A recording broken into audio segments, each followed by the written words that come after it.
Welcome to BW Hotwires. Today we have with us Mr. Balbir Singh Dhillon, President of Audi. So let's start this conversation with 2020. I want to understand how was 2020 for Audi India?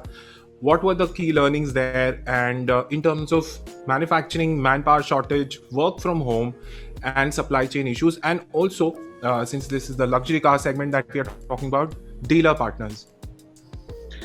Well, unprecedented year for sure. All of us know there's nothing special that I'm going to add on this. However, it gave us a lot of learnings. There is no doubt about it.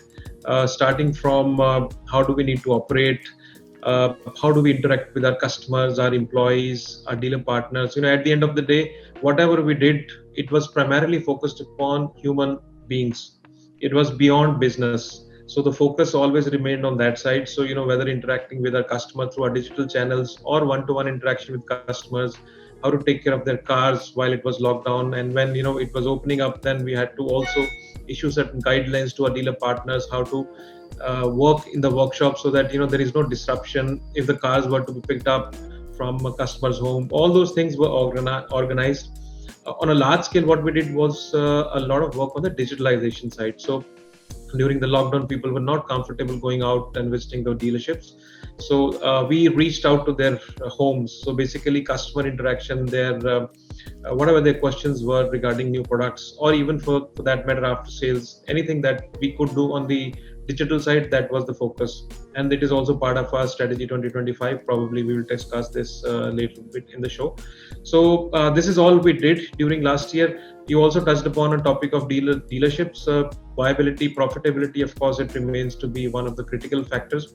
And we all were challenged on these parameters. We were all tested on all of the parameters of profitability, running a normal business, production, factory, supply chain as a whole. So all of this was challenged, but I'm happy to share that we have navigated through a very, very tough years successfully.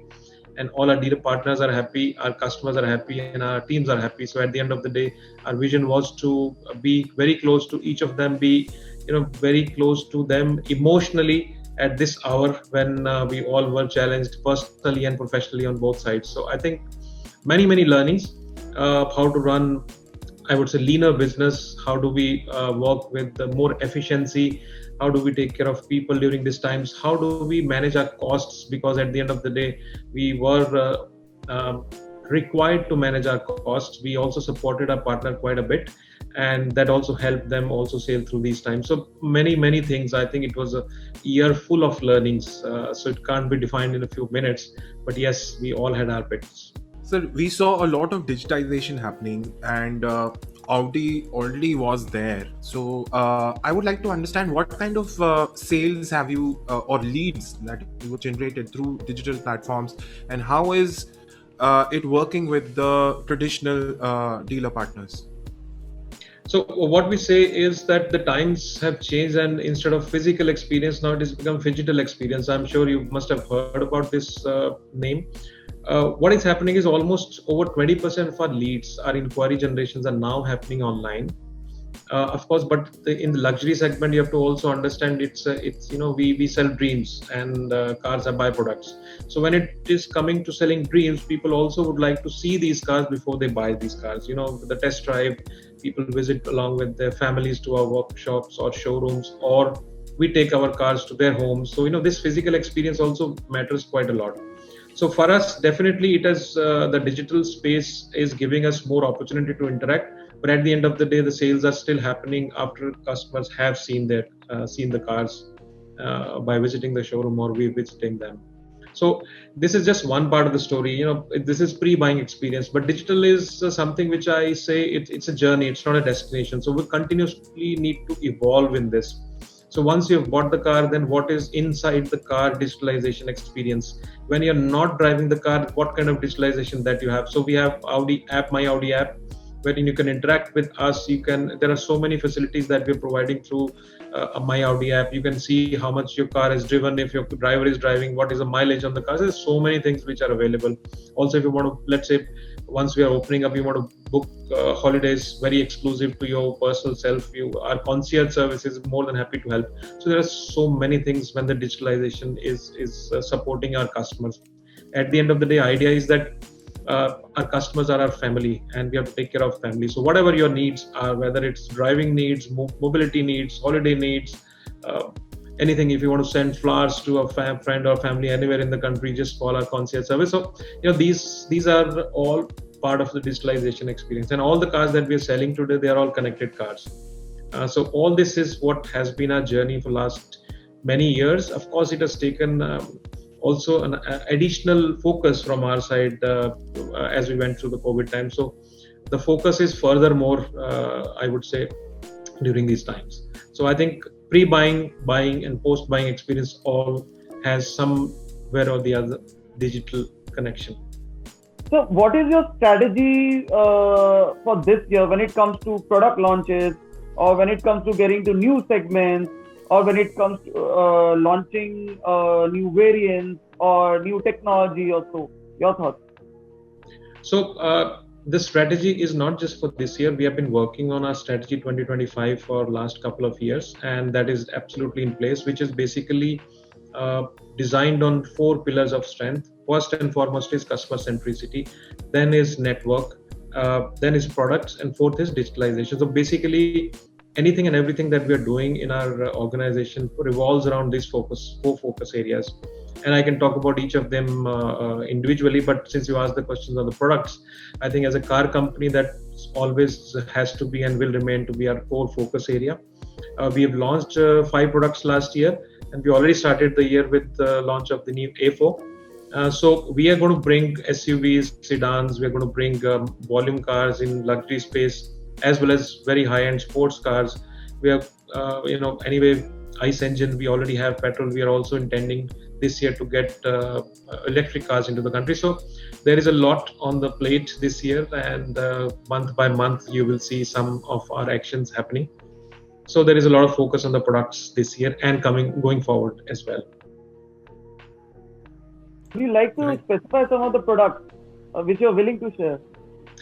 As I said, you will hear from us shortly. I mean, one by one. It is always important to keep some secrets with us. But as I said, we will have volume cars in luxury space as well as sports cars, and on petrol cars anyways, and then also electric cars, SUVs, sedans. So you will have combination of most of these products. So you can guess whatever you like to. But it will be quite an interesting year, because at the end of the day, as I said, we are a product company and we have to bring in more products. Okay. So as a follow-up to the previous question, you just mentioned about electric cars. Is it safe to assume that now you're finally going to commercially sell the e-tron in India? If yes, your expectations from this model, the kind of numbers you're looking at, and what kind of personalized offerings will you offer for this model, like in terms of services, in terms of options, and all that details? So e-tron is not just a car for us. It's going to be, it's like a sub-brand. It's of Audi. So we are going to bring multiple cars in this segment, which is called electric cars, starting with e-tron. You will hear from us also on this very soon. But it's a very large topic on electric cars, because the base of electric cars success is infrastructure. So it is not just us, multiple brands, multiple companies have started already getting these cars. There is a large focus from the government side as well. Of course, Corona has taken its toll on, the infrastructure development as well. But I would say we will start this year, and let's see how it develops, because we have to be very careful. We have to be careful because we want this to be a very big success in the times to come. So the volume expectations always will remain very high, but we have to start slowly, so that any car that is going to our customers are confident, and once it gets into rolling, you always have one happy customer and multiple happy customers will follow. So at the end of the day, it is more about how successfully we are able to sell our initial lot of cars. Getting more cars is not a problem, except for obviously there are certain problems which keep coming here and there about some shortages of let's say semiconductor right now, but otherwise the cars will be available, and we want to sell as many cars as possible. And if you remember last year, I also mentioned in the beginning when we were interacting that we are moving from our strategy of diesel and petrol to petrol and electrified cars. So it is definitely a focus area for us, and we want to bring anything and everything which is available worldwide for Indian customers as well, provided it makes a business sense. Because at the end of the day, we need certain minimum volume to be successful, and that's what is the business case. When it makes sense, we will bring the cars. Okay. Just a quick clarification: are you phasing out all the diesel-driven models from your existing portfolio, or they will coexist with your petrol-driven models? So from 1st April last year, when we moved from BS4 to BS6, we've decided, as I mentioned, to move from diesel and petrol to petrol and electrified cars. So at this point in time, we are only sticking to this decision of ours. Whether we have given up completely on diesel, the answer is no. We are just keeping it in abeyance at this point in time to clearly focus on our strategy of petrol and electrified cars. We will see as we move if required, because you have to also keep in mind luxury segment works very differently, where our customers do expect all the models which are available across the world. At the same time, the volumes in India are not very high. So the more technologies you keep, and still you want all the products to be available, and their volumes are limited, it's not that easy, because at the end of the day, it's not about just selling the cars. We have to take care of these cars for, let's say, 8, 10, 20 years of their life cycle as for our customers. So we have to also maintain parts, we have to keep people trained. So all those things are equally important. So this is how the life is. We have to make choices sometimes, and for the time being, we've made this choice of going ahead with petrol and electrified cars. Okay. So you spoke about the luxury car industry taking a hit and going back 10 years during the lockdown. Now, I would like to understand what kind of trends have you seen in terms of buyers during the lockdown. One of the other luxury car maker had said that they have seen a little uptake in the high performance vehicles, maybe because buyers are staying home and they want a little bit of recreation. What is this trend that you have seen? So yes, you're right. There has been a pent-up demand for last 4-5 months. All last 5 months, the demand for luxury car is growing month after month. But we have to also understand, it is at a low base. And obviously, I've been speaking about this before as well. There is something called YOLO culture. You only live once. So no doubt, there is a various segment of people. Some people were really impacted by the pandemic, but also there are a lot of people in our country and worldwide otherwise as well. People who have not been able to travel and they've saved money. So either they're investing the money somewhere, or at least they're buying cars because maybe for some more time the travels are not possible, the international travels are not possible. So probably the tourism, which is local tourism in India, you would want to move around with your with your family, and why not in a luxury car? So this definitely has helped. The other trend, since you mentioned about trends, the digitalization is the second trend that we are seeing. So the interaction of our customers is definitely growing and grown. That their interaction with us is far more digital than it was before. But yes, this is something which we are also seeing the trend of. And at the end of the day, in Audi, we have very, very young customers. So that also goes with the trend of digitalization, that a lot of our customers do come to us via digital channels, and we continue to interact with them a lot on digital channels. So I think this digitalization, definitely pent-up demand, is the second trend that we are seeing. And luxury sports cars is something which really customers do like, and this is where the demand is also growing. But yes, it is all also, we have to see in totality, the industry has taken definitely a hit, not just last year. Last year was the second year when it has degrown on another 15% drop it had in 2019, and then almost 40% in 2020. So quite a bit of a drop. As you know, as we all know, that Audi India utilizes Skoda Auto India's manufacturing facility at Aurangabad, right? So you assemble your models over there. It follows a CKD route. But of late, there's a lot of trend of Atmanirbhar Bharat, which is essentially a Make in India 2.0 program. So taking a cue from that development, would you like to enhance your localization level of your product line? If yes, would you be resorting to a self-owned manufacturing facility rather than using your sister company's facility at Aurangabad Would you like to, build a facility on your own? If yes, can you put a timeline for that? And also location, investments, and other details. I will give you quite an elaborate answer because it's a very deep subject. You have to understand everything is also linked to volumes.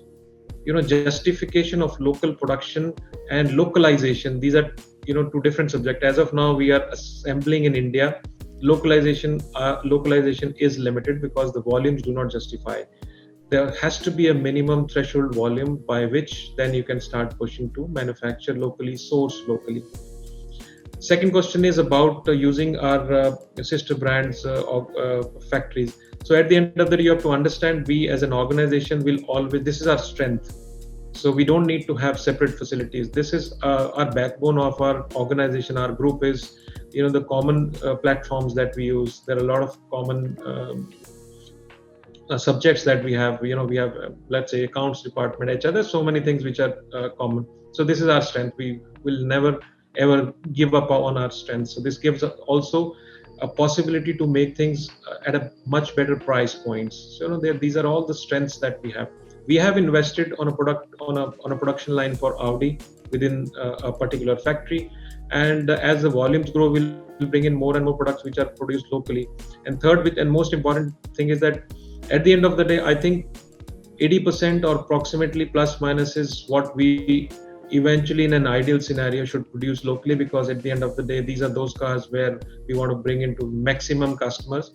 But of course, there will also be 15-20% cars which are fully imported, and because that's also a demand from our customers, and they are very limited in volume sports cars. So it's difficult to manufacture them unless they still have certain minimum volume. So we'll have a combination, I would say 80-20 in an ideal scenario, where 80% is made locally and then 20% comes as imported cars. Mr. Dhillon, as you know, Audi India rolled out its used car program, which is known as Audi Approved Plus. What has been the response so far, and how upbeat are you about this program, considering that people are switching over to personal mobility rather than towards shared mobility? Your thoughts?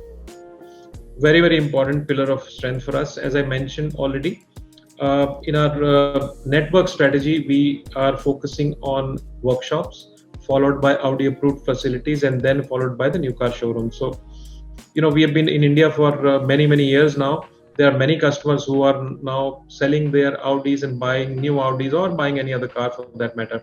But at the same time, there are also many potential buyers who want to have their personal mobility, and from straight away from their first, second car, they want to buy a luxury car.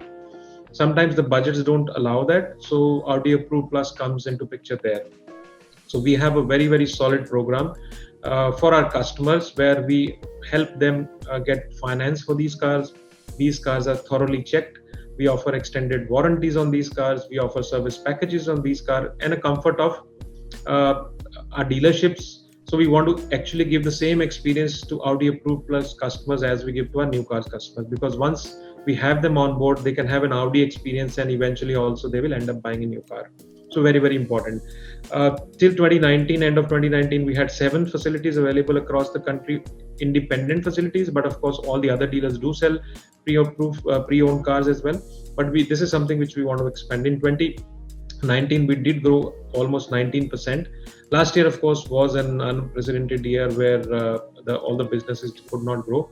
But this is definitely a focus area for us, and it's also a profitable area for our dealer partners, because at the end of the day, they are serving the customer, but it's also making them profitable at the end of the day. And if the dealers are happy, our customers will also be happy, and that's what we firmly believe in.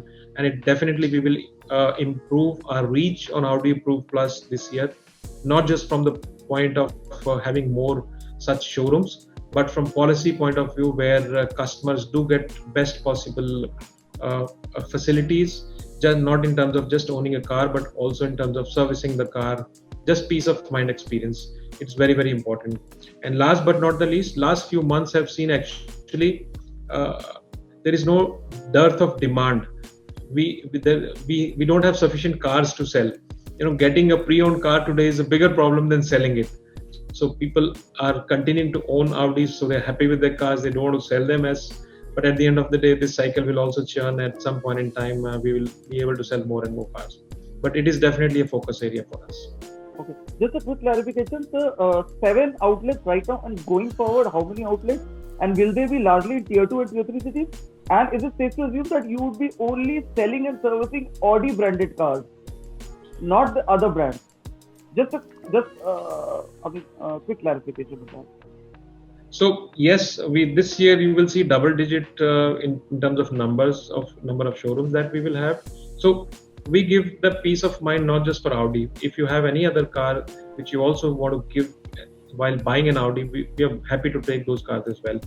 But more detailing, more checkup, the warranties which are available, they are primarily for Audi cars. And this 300-point check that we do before selling the cars, that is for Audis.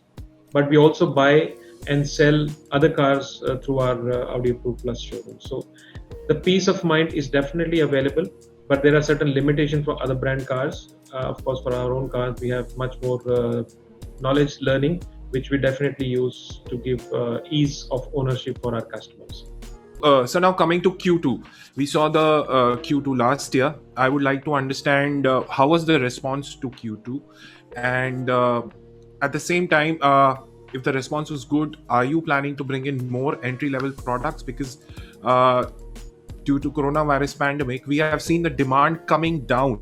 If somebody wants to buy A6, even probably buy a A4, something like that. So do you see something similar?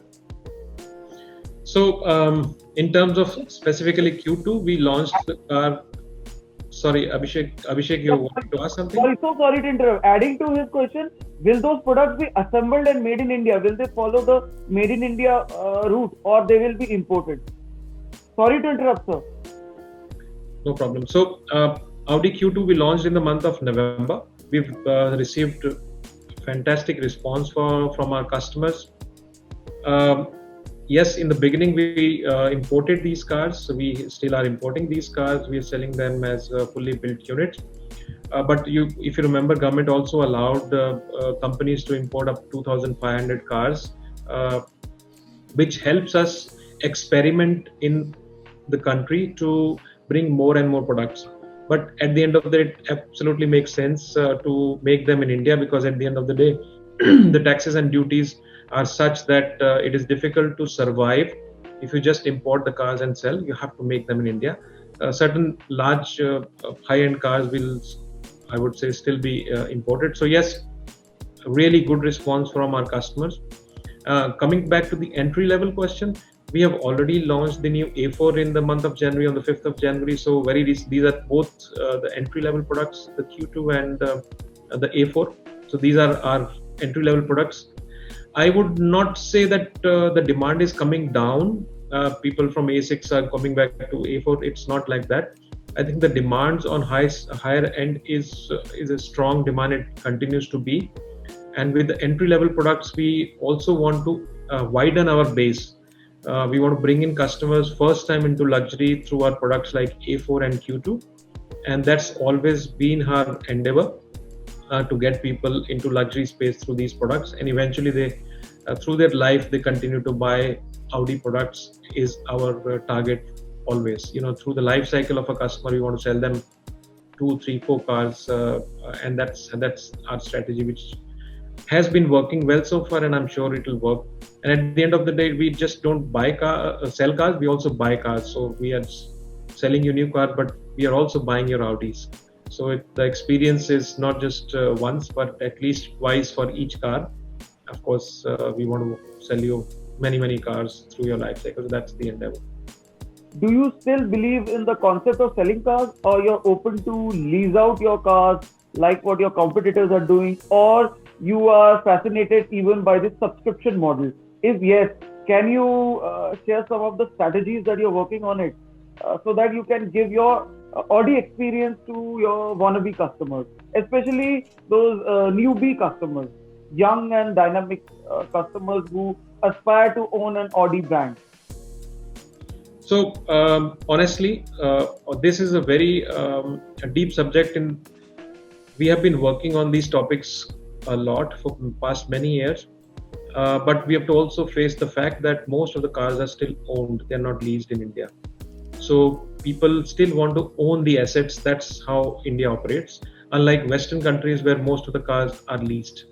So, but we are open to all such ideas. Even this options are even available today. Whether you call subscription model, whether you call leasing model, even they are available. Many of our customers are buying cars through leasing companies, but vast majority is still a personal ownership. So I think it is still time when we reach the levels of Western countries.